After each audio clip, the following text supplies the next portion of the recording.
Olá pessoal, bom dia, tudo bem?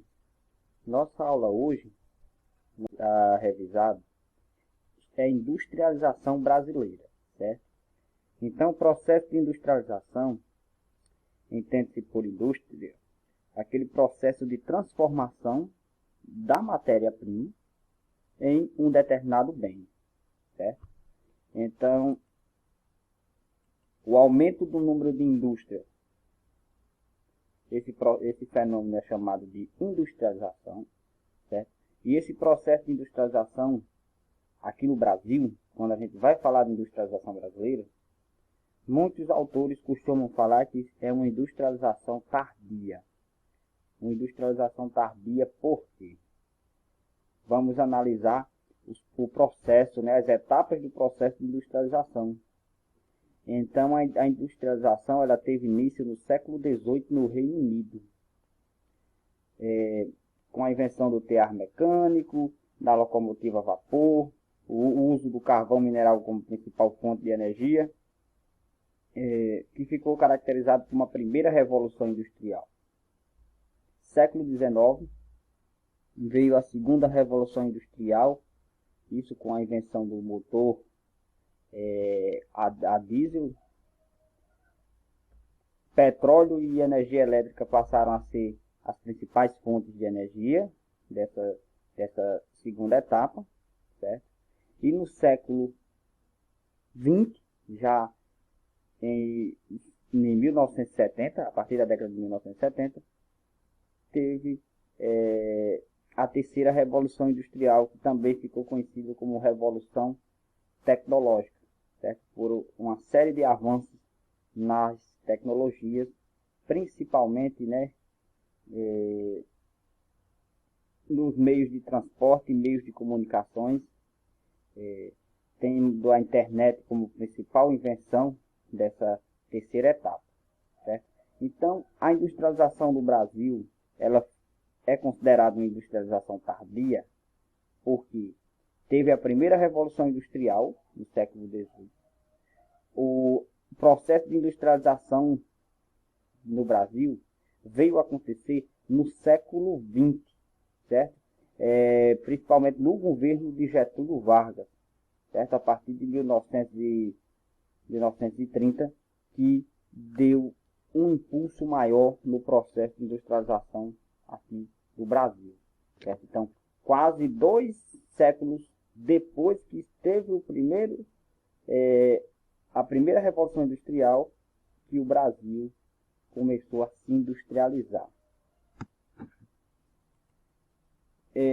Mesmo que de forma sucinta, né, no século XIX, durante o Brasil Império, teve algumas ações, certo, que foram essenciais para o início desse processo de industrialização. Agora, em virtude dos interesses políticos e os interesses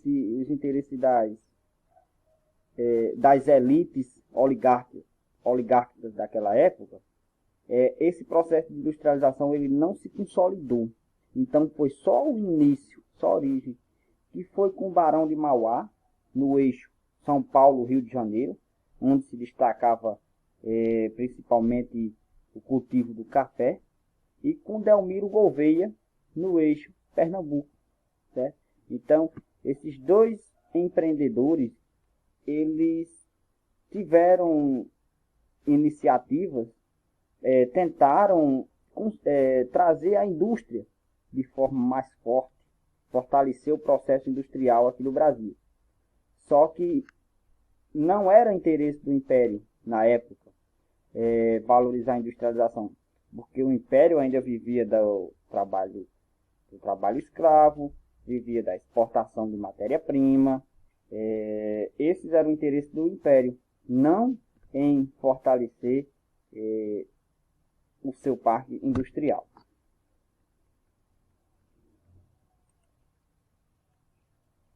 Algumas crises, né, alguns momentos ruins, eles também contribuíram para que a industrialização ela se desenvolvesse aqui no Brasil. Principalmente as guerras, né? Porque a Primeira Guerra Mundial, que aconteceu no início do século XX, contribuiu para um desenvolvimento do parque industrial no Brasil, certo? E uma diversificação desse parque fabril. Por quê?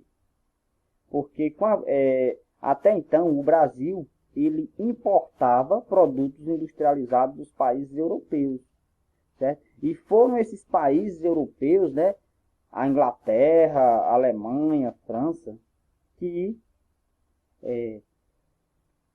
se envolveram diretamente nas guerras, certo? Então, com a guerra, começou a faltar esses produtos, né? Então, com a falta desses produtos, alguns produtos começaram a ficar mais caros, sentiu-se a necessidade de desenvolver uma indústria que começasse a produzir esses produtos aqui para que o Brasil não ficasse tão dependente assim desses produtos importados que vinham da Europa. Certo? Nesse período, as economias terciárias, principalmente o comércio, apresentaram índices de crescimento superiores às atividades agrícolas, lembrando que até então as atividades agrícolas, que são as atividades primárias, apresentavam índices maiores. Então, a partir daí, a atividade primária, né, a agricultura e pecuária, passou a perder espaço para as atividades terciárias e também para as atividades industriais.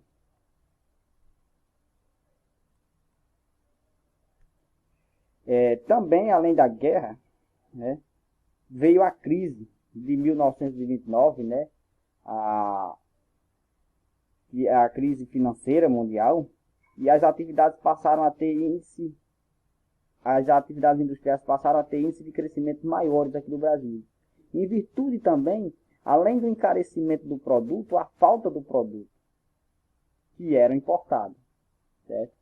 Aí veio um momento político, né, a Revolução de 1930, em que pôs o fim à República Velha, né, também conhecida República do Café com Leite, né, e assumiu o governo Getúlio Vargas, certo, com ideal para desenvolver, né, com uma política nacionalista para desenvolver o parque industrial brasileiro e o Brasil não ter tanta dependência dos produtos industrializados em outros países, certo? Então, esses fatores contribuíram para um crescimento maior das indústrias aqui no Brasil. Aí, a atividade cafeeira, né, que até então era a principal atividade econômica do Brasil naquele período, ela contribuiu para o processo de industrialização por criar uma base de infraestrutura, uma rede de infraestrutura básica, certo? Que serviram de bases para o processo industrial no Brasil. Como, por exemplo, a mão de obra assalariada e potencialmente qualificada, a criação de um mercado consumidor, estimulou o crescimento urbano e a formação de uma classe média urbana, acúmulo de capitais, excelente infraestrutura de transporte e fatores concentrados na região sudeste. Então, por isso que nessa região foi onde se concentrou o maior número de indústrias. Então, o café ela tem essa forte relação com o processo de industrialização brasileira por ter criado essas bases, certo? Por ter servido de base para o desenvolvimento da indústria em nosso país.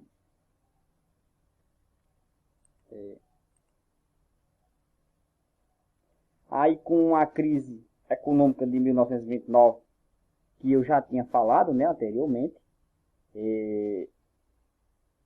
que contribuiu também para o desenvolvimento da industrialização do Brasil, certo?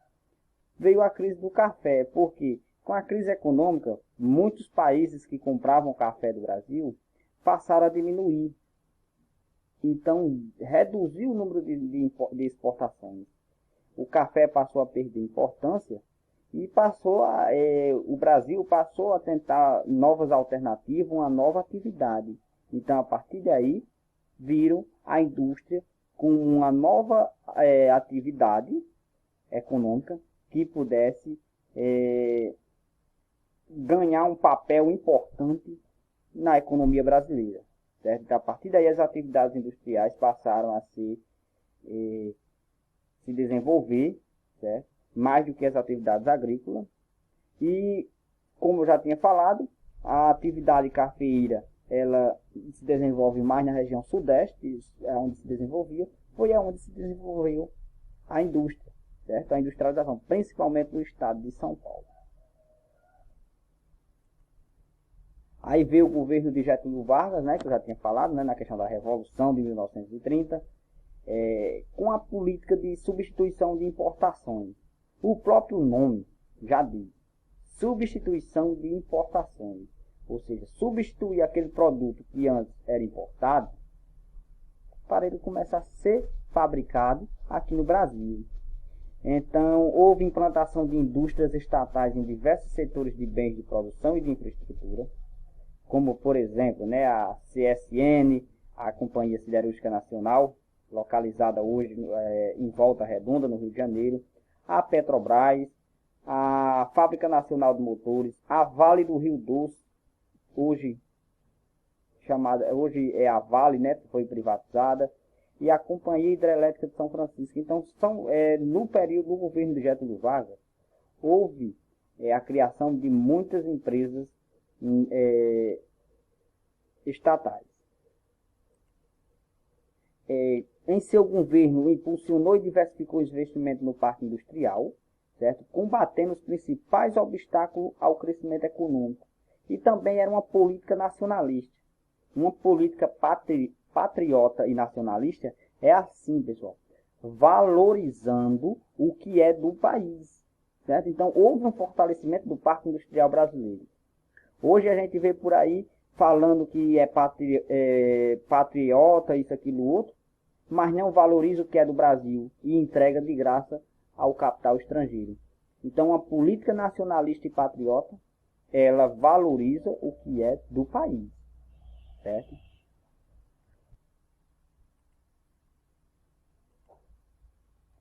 Aí veio a Constituição de 1934, né?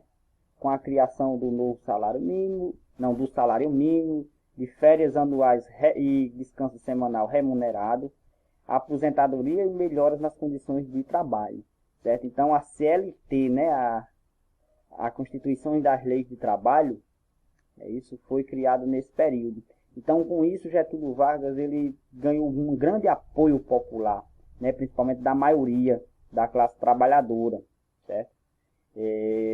Muitas dessas medidas criadas por ele nesse período existem ainda hoje, né? Como por exemplo, né, questão de férias anuais, descanso semanal, a carga horária diária máxima de trabalho, certo?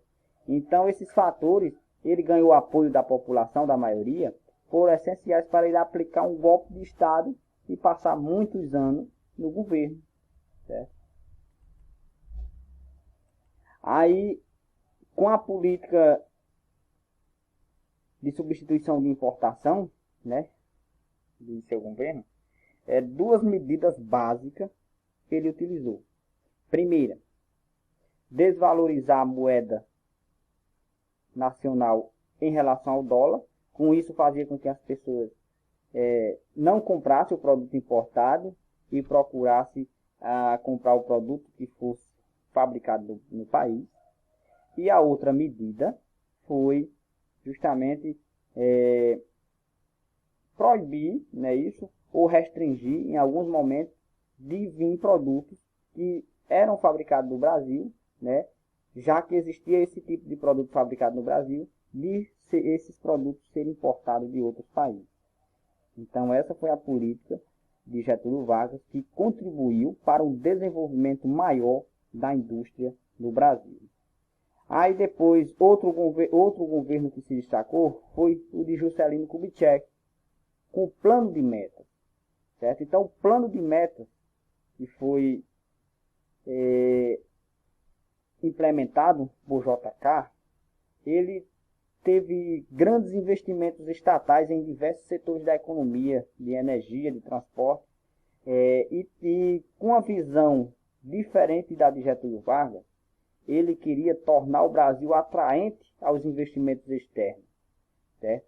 Então, aí uma política mais liberal, certo? Mais neoliberal.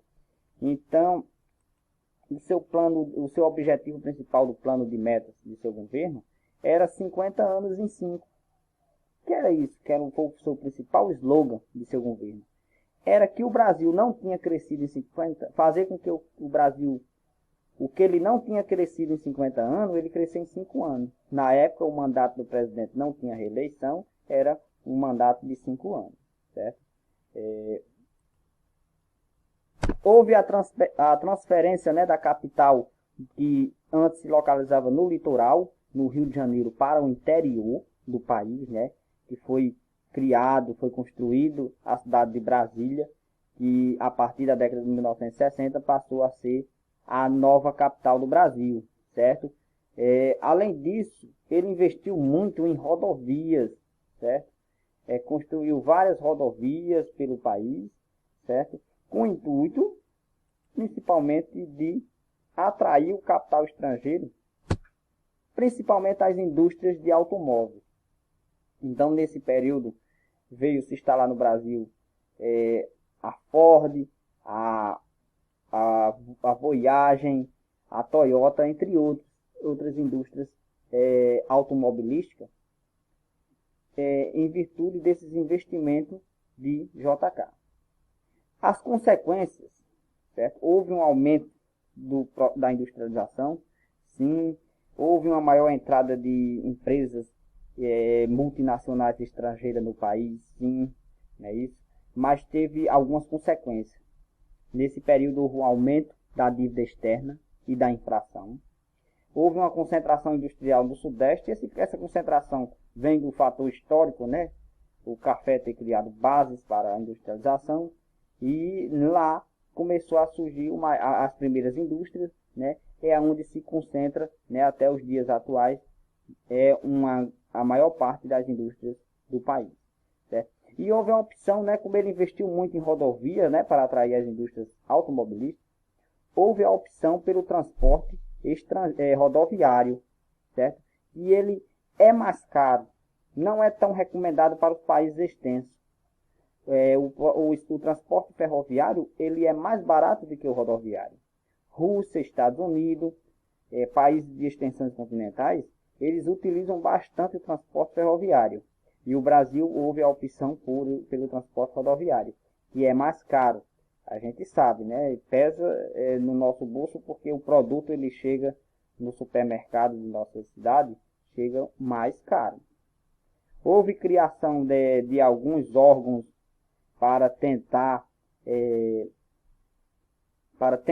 reduzir essa desigualdade regional, né? Já que a região sudeste tinha maior concentração de indústrias e de riqueza. Então foi criada a SUDENE, a Superintendência de Desenvolvimento do Nordeste, a da Amazônia, a do Centro-Oeste, a do Sul, a do Vale do São Francisco, entre outros, certo? Aqui nesse mapa vocês observem que existe uma forte concentração industrial na região sudeste, mas houve, né, um processo de desconcentração industrial em que começaram a surgir indústrias em outras áreas, né, do Brasil. E eu digo que foi uma desconcentração concentrada, porque na região nordeste, por exemplo, as indústrias se concentraram aqui no litoral, nas capitais, né, dos estados de Bahia, Alagoas, Sergipe, Pernambuco, Paraíba e Rio Grande do Norte, e Fortaleza, São Luís. Na região norte, né, se concentrou mais aqui em Manaus, e assim por diante. Então, pessoal, aqui foi a nossa primeira revisão sobre a industrialização do Brasil, nossas referências e saudações, e até a próxima aula.